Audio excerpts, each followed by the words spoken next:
Bonjour, une nouvelle vidéo pour vous montrer comment créer un produit dématérialisé. Comme d'habitude, donc tout se fait par l'interface du compte vendeur, donc toujours la même chose, accès par le haut ou par le bas. Nous allons aller donc sur les produits. Donc à partir de là, vous allez avoir donc les produits que vous avez déjà créés et après ajouter un nouveau produit. Donc je vais ajouter un nouveau produit. Et donc, je vais choisir donc un produit dématérialisé virtuel. Donc, je coche cet élément-là et je fais prochain comme d'habitude. Vous allez retrouver les mêmes informations que sur les produits standards, donc ce qui concerne la partie le nom, le code de référence, donc on va reprendre ensemble. Donc le nom, c'est le nom que je vais donner à mon produit. Donc là, on va faire essai numéro, non, on va marquer produit démo, produit démo numéro 2, une référence, donc produit démo numéro 2, voilà, après code barre, etc., ça ne nous concerne pas vraiment. Donc après, toujours l'indication si on veut le rendre actif ou pas actif, donc je l'active. Ici, donc, comme je vous ai indiqué sur la précédente vidéo, on laisse nouveau. Les conditions d'affichage, donc oui, je veux sur les pages produits. Sélectionner un fabricant si vous avez créé votre si vous vous êtes créé en tant que fabricant, donc vous vous sélectionnez, sinon vous faites comme précédemment, vous ajoutez un nouveau fabricant, vous mettez votre nom, le descriptif, etc. Vous soumettez et donc moi dès que je reçois la demande d'approbation, je valide et vous apparaîtrez donc dans les fabricants. Donc après les options, les diverses options, donc je refais un petit rappel, donc disponible à la commande, c'est-à-dire si vous souhaitez que les clients puissent acheter votre produit ou pas, affichage du prix ou pas, et après en ligne seulement, donc c'est pareil, ça c'est pour les produits exclusifs du marché des monts qu'on retrouve ici. Voilà, donc après je fais une brève description, donc description du, du produit.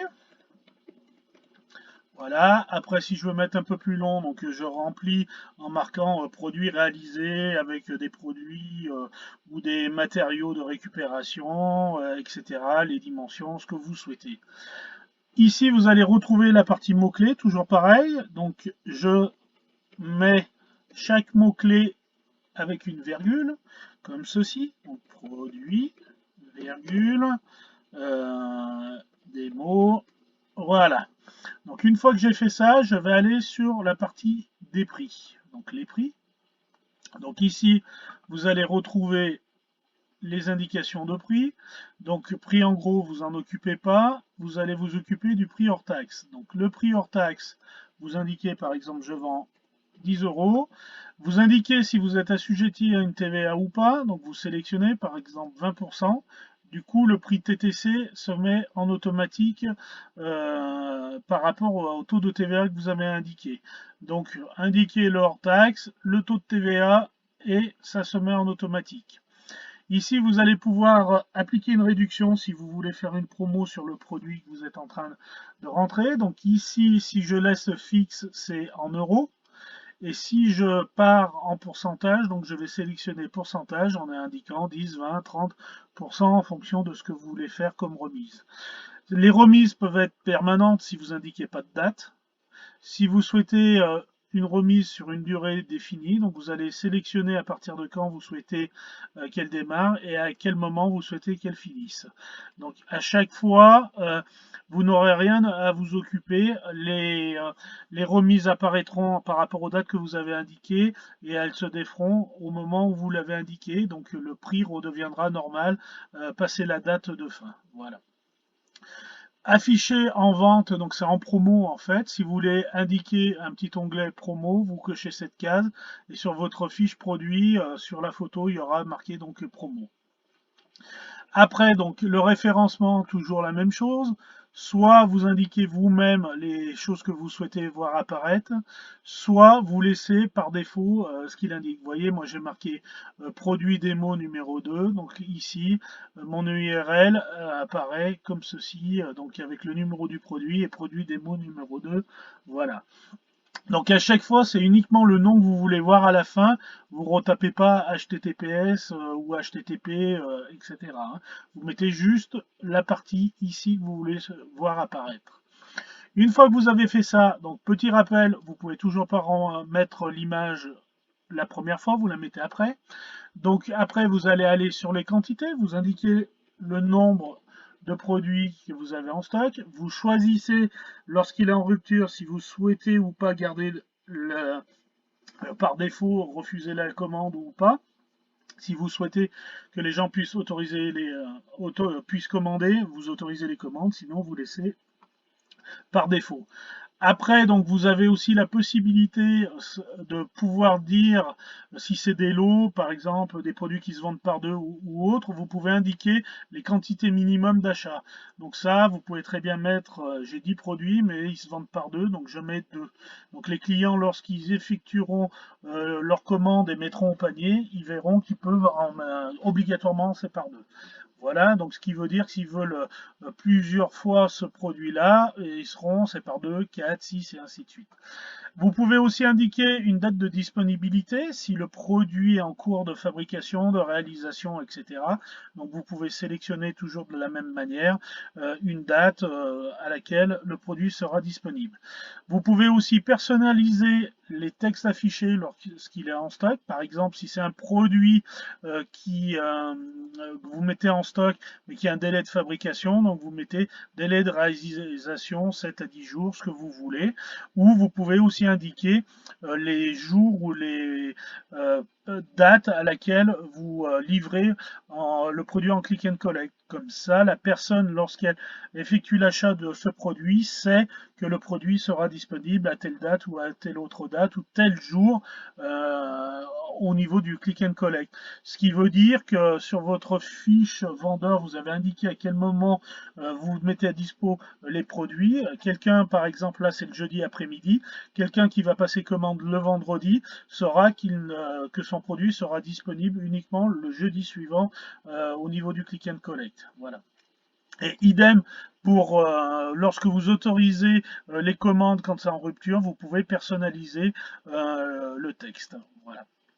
Après, donc, on passe sur la partie catégorie. Donc, toujours pareil, lorsqu'il y a le petit logo de dossier, donc ça veut dire qu'il y a d'autres choses dessous.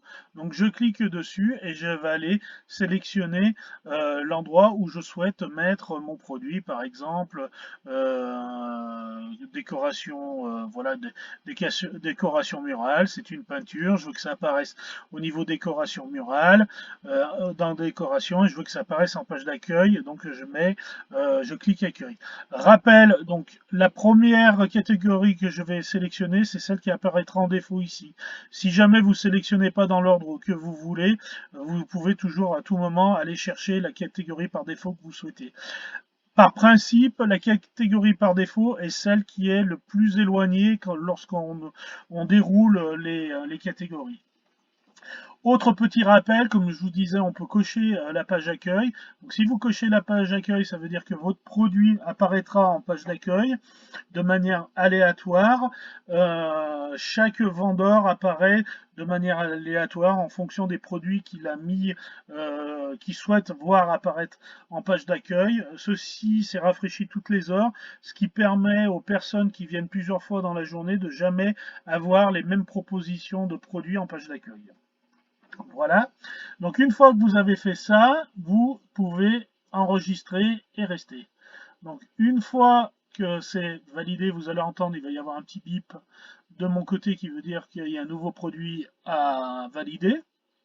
Donc, une fois que je l'ai validé, que j'ai reçu ce message, donc moi je regarde si vous avez bien complété correctement, si vous avez bien mis tout comme il faut, et lorsque je l'ai validé, vous recevez un email vous indiquant que votre produit a été approuvé et validé et activé en fonction des options que vous avez mis dessus. Vous avez quand même le petit rappel ici qui vous dit que j'ai bien reçu et que c'est en attente d'approbation par l'administrateur qui est donc moi-même. Donc à partir de là, la seconde phase de remplissage, donc c'est la partie image, comme sur les autres. Sur l'autre vidéo où je vous avais montré le premier produit. Donc on va aller chercher une image, toujours pareil, je prends la même. Voilà, je la sélectionne. Donc on peut en sélectionner plusieurs. Je vais vous faire montrer donc avec plusieurs images, par exemple celle-ci, voilà.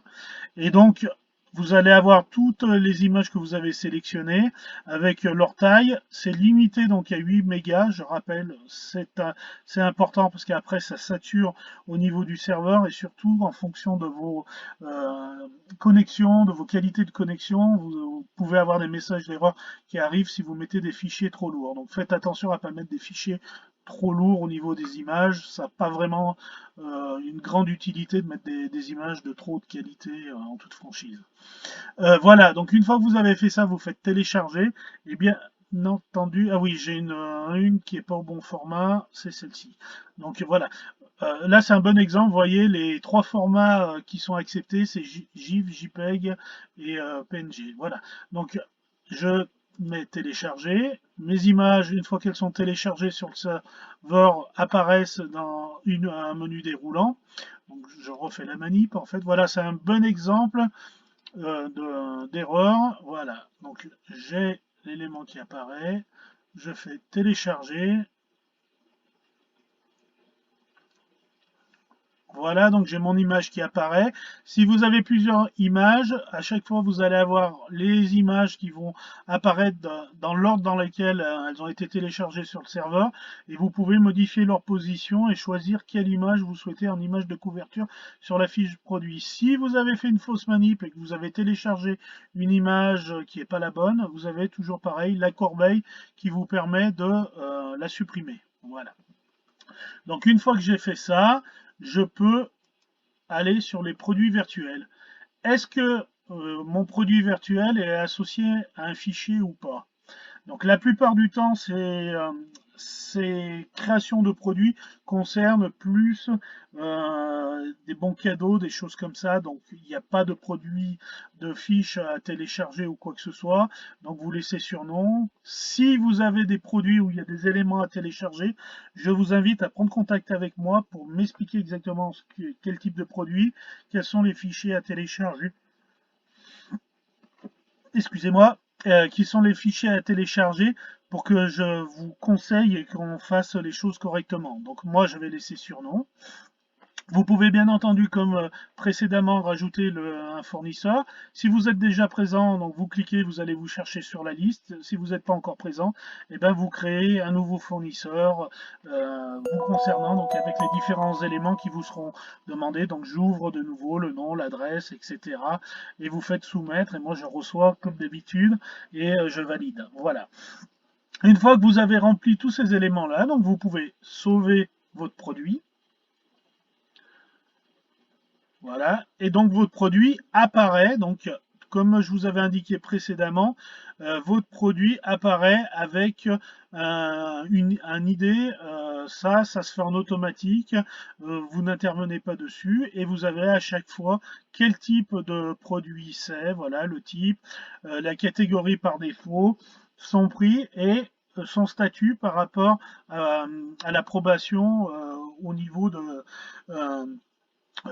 la modération. Donc voilà. Donc une fois qu'il est approuvé, bien entendu, son statut change et il devient approuvé. À partir de cette fenêtre, à tout moment, vous pouvez réintervenir sur votre produit, soit en cliquant sur le crayon qui vous permet de le modifier, soit le supprimer avec la corbeille si vous cliquez dessus. Donc il va vous demander si vous voulez vraiment le supprimer, etc.